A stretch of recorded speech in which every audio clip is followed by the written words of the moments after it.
Llegamos a la lección número 3 de este nivel 3 de estudio del discipulado Gente de Jesús. Y esta lección 3 se va a llamar Jesucristo. Vamos a tratar de estudiar en breves palabras o en detalles muy significativos la vida de nuestro Señor Jesucristo. A manera de introducción quiero decirles que el nombre de Jesucristo nos revela dos naturalezas que había en él: la naturaleza humana a través del nombre de Jesús y la naturaleza divina a través del nombre Cristo. Es decir, Jesucristo encierra las dos naturalezas. Pero también nos encierra dos funciones que Jesús vendría a desarrollar aquí en la tierra, muy específicas. El propósito por el cual Jesucristo estuvo aquí en la tierra. La primera función es salvar la humanidad, el primer propósito. Sabemos que Jesús, el nombre de Jesús significa Salvador. Entonces Jesús vino a salvar como principal objetivo a esta tierra. Y voy a leer en San Mateo capítulo 1, verso 21. Y dará a luz un hijo y llamará su nombre Jesús, porque él salvará a su pueblo de su pecado. Ahí está la razón por la cual Jesús vino. La segunda porción que quiero leer sobre este punto es Lucas 19:10, un verso que nos revela una vez más el propósito por el cual Jesús vino aquí en la tierra. El primer propósito dice: porque el Hijo del Hombre vino a buscar y a salvar lo que se había perdido. Entonces Jesús vino a salvar la humanidad.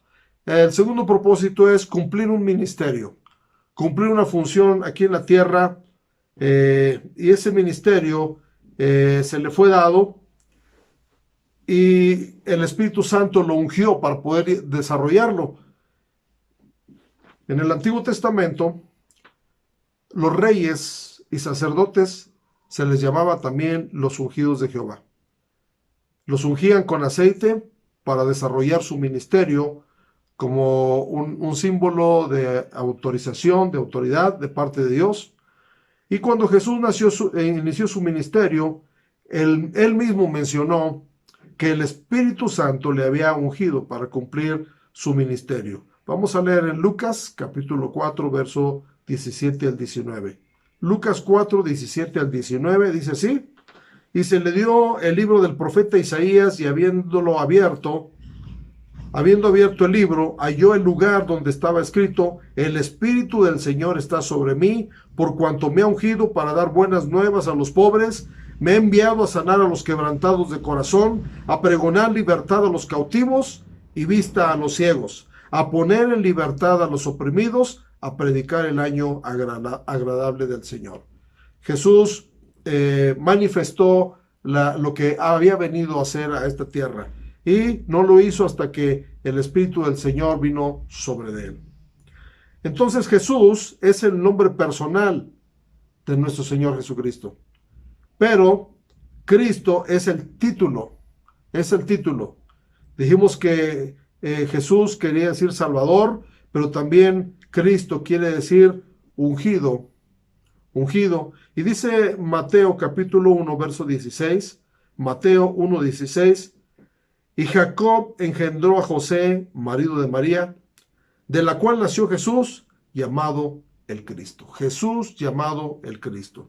Ahí hace mención de los dos nombres que se unen en Jesucristo. Como punto número 1 vamos a mirar un poquito acerca de su nacimiento.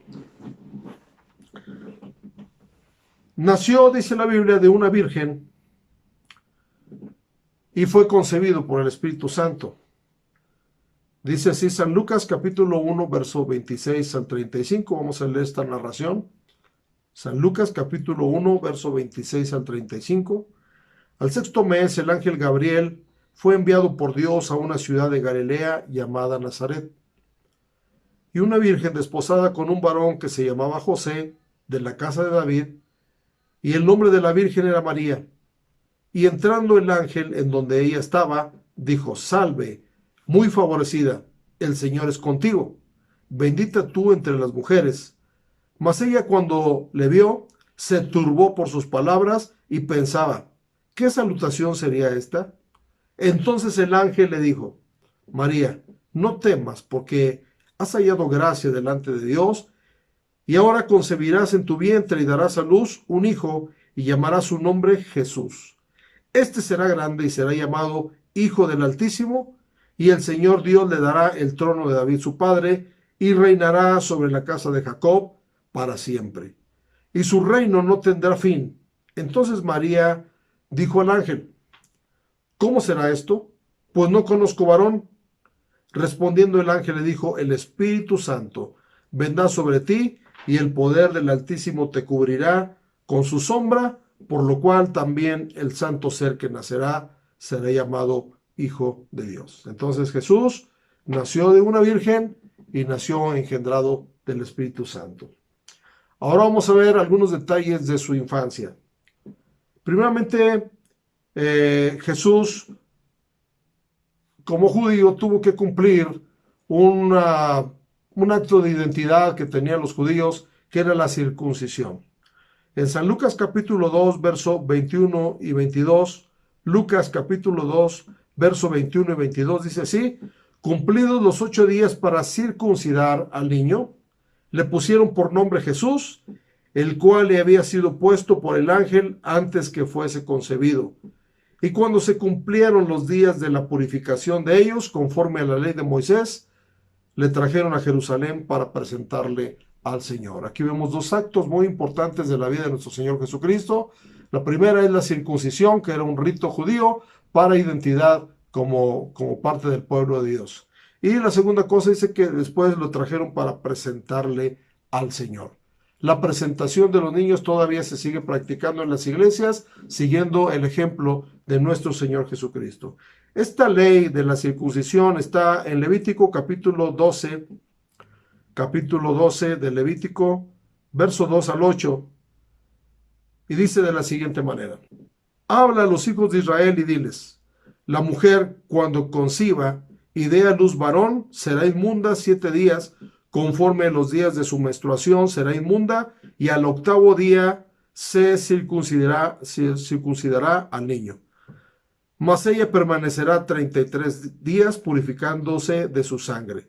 Ninguna cosa santa tocará, ni vendrá al santuario hasta que sean cumplidos los días de su purificación. Y si diere a luz hija, será inmunda 2 semanas, conforme a su separación, y 66 días estará purificándose de su sangre. Cuando los días de su purificación fueren cumplidos, por hijo o por hija, traerá un cordero de 1 año para holocausto y un palomino, y una tórtola para expiación a la puerta del tabernáculo de reunión, al sacerdote, y él los ofrecerá delante de Jehová. Y hará expiación por ella, y será limpia del flujo de su sangre. Esta es la ley para la que diese a luz hijo o hija. Y si no tiene lo suficiente para un cordero, tomará entonces 2 tórtolas o 2 palominos, uno para holocausto y otro para expiación. Y el sacerdote hará expiación por ella y será limpia. Entonces se cumplió al pie de la letra este mandato, porque María se purificó, pero también ofreció, según vemos en la palabra, el holocausto que Dios pedía para expiación.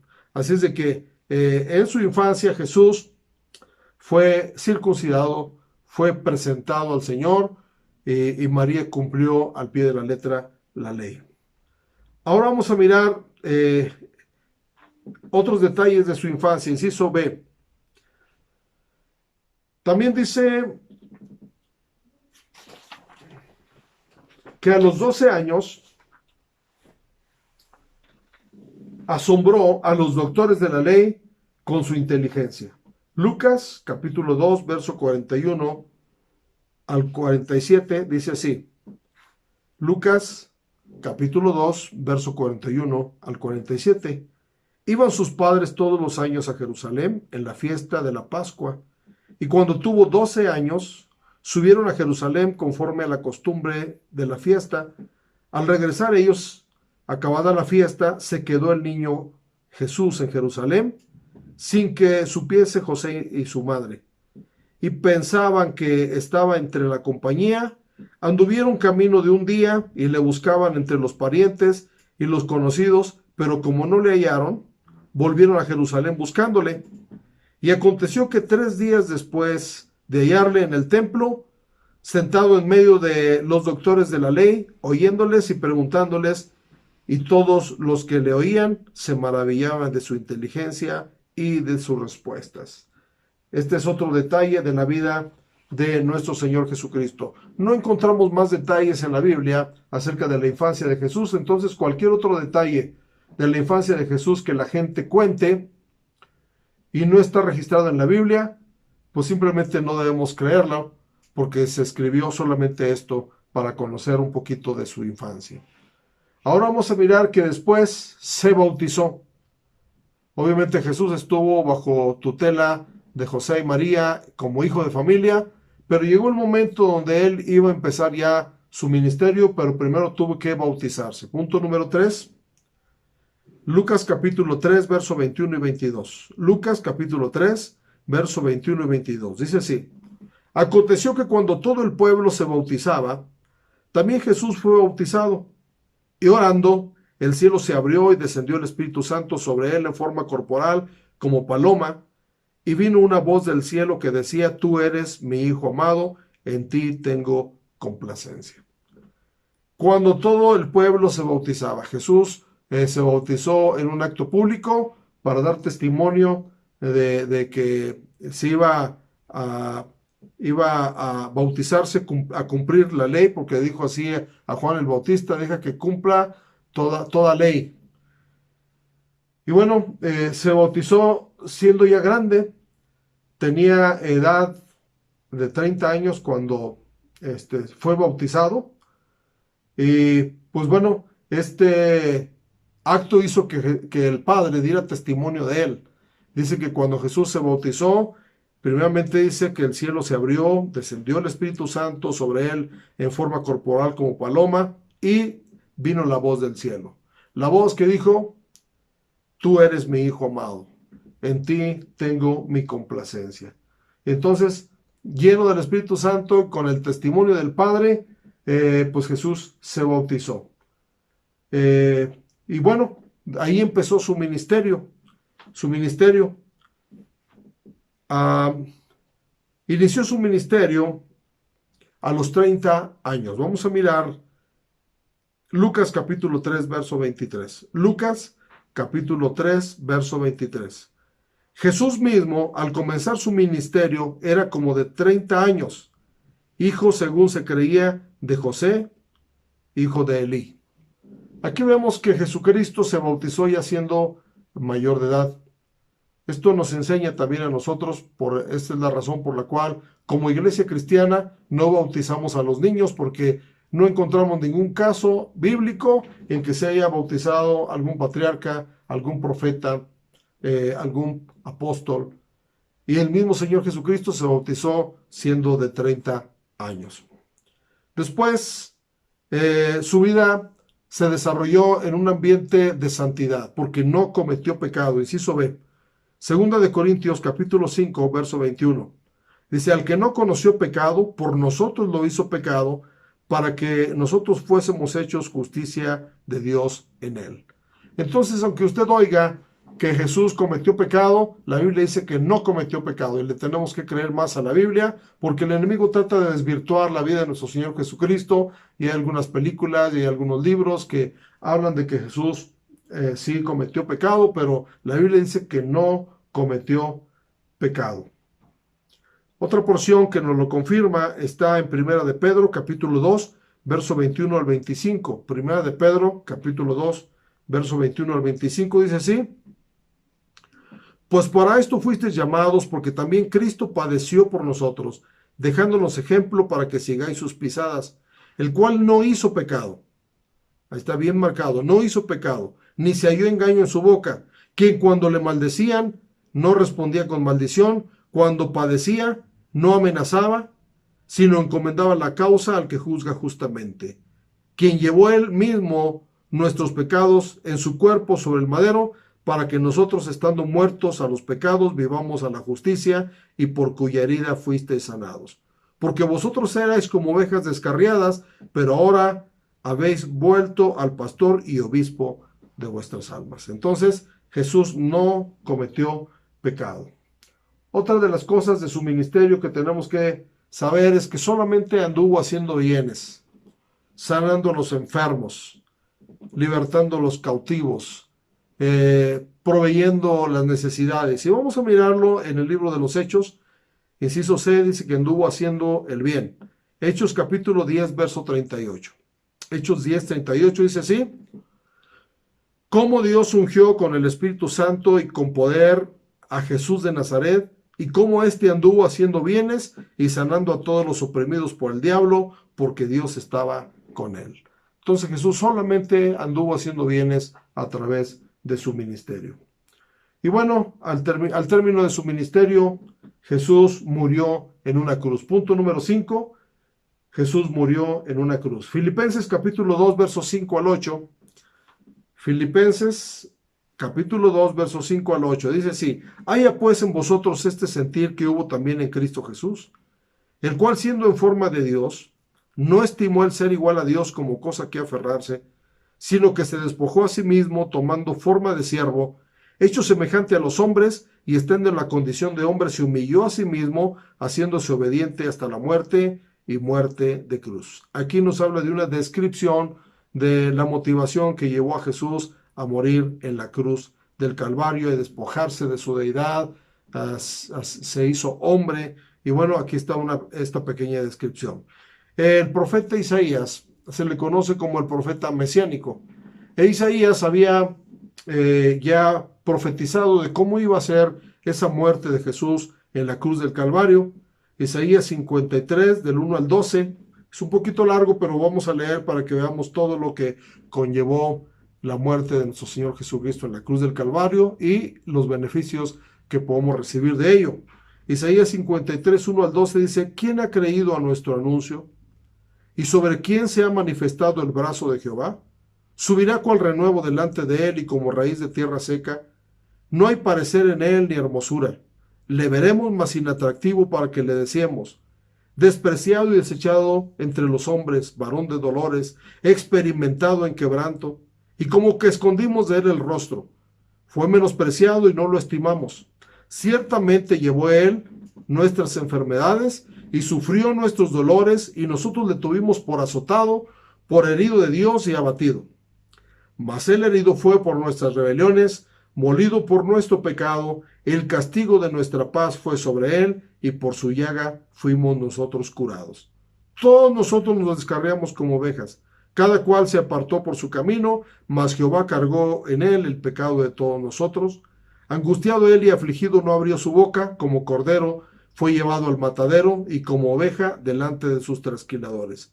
Enmudeció y no abrió su boca. Por cárcel y por juicio fue quitado, y su generación, ¿quién la contará? Porque fue cortado de la tierra de los vivientes, por la rebelión de mi pueblo fue herido, y se dispuso con los impíos su sepultura, mas con los ricos fue en su muerte, aunque nunca hizo pecado, ni hubo engaño en su boca. Con todo esto, Jehová quiso quebrantarlo, sujetándolo a padecimiento. Cuando haya puesto su vida en expiación por el pecado, verá linaje, vivirá por largos días. Y la voluntad de Jehová será en su mano prosperada, verá el fruto de la aflicción de su alma y quedará satisfecho. Por su conocimiento justificará mi siervo justo a muchos y llevará las iniquidades de ellos. Por tanto, yo le daré parte con los grandes, y con los fuertes repartirá despojo, por cuanto derramó su vida hasta la muerte y fue contado con los pecadores, habiendo él llevado el pecado de muchos y orado por sus transgresores. Aquí vemos toda una descripción de lo que había venido a hacer Jesús, o lo que vino a hacer Jesús.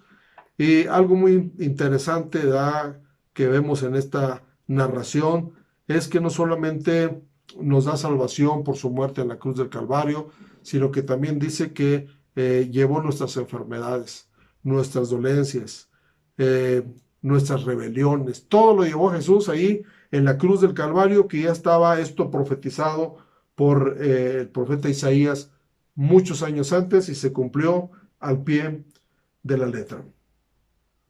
Entonces, Jesús murió en la cruz del Calvario, pero eso no fue tal vez lo más importante. Lo más importante es que resucitó. La resurrección es como el sello de la vida cristiana, de la iglesia cristiana. Lucas capítulo 24, verso 46 nos habla de este punto número 6. Punto número 6, que Jesús resucitó al tercer día.